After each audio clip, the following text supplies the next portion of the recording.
अस्सलाम वालेकुम। SM news के साथ मैं हूं अहमद नदीम। खबरों का सिलसिला बढ़ाते हुए खबर शामिल करते हैं कराची से।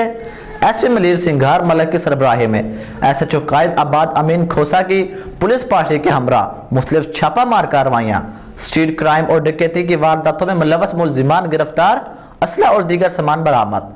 इसी हवाले से मज़ीद तफसीलात जानते हैं ब्यूरो चीफ जुल्फकार अली से। जी जुल्फकार, आगाह कीजिएगा।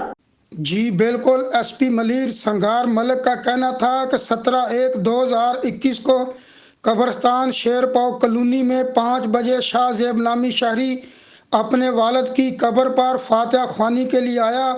उस दौरान 2 मुसल्लह मुलजमान वहां आए और इससे 9,000 कैश, शनाख्ती कार्ड कॉपी और एक चांदी की अंगूठी छीन कर फरार हो गए।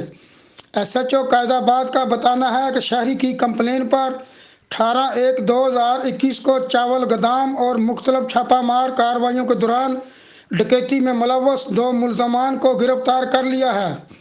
SHO का मजीद कहना था कि मुलजमान के कब्जे से 2 अदद पिस्तौल, बमा, 5 राउंड और शहरी से छीनी गई रकम और दीगर सामान बरामद कर लिया है। पुलिस का कहना है कि गिरफ्तार मुलजमान आदि जुर्म पेशा मुजरम हैं, पहले कई बार गिरफ्तार होकर जेल जा चुके हैं और मुलजमान का साबका क्रिमिनल रिकॉर्ड भी हासिल कर लिया है। SHO कायदाबाद अमीन खोसा का मजीद बताना है कि मुलजमान के खिलाफ मुकदमा दर्ज करके तफ्तीश का आगाज कर दिया गया है। जी बहुत शुक्रिया जुल्फकार, तफसीलात से आगाह करने के लिए।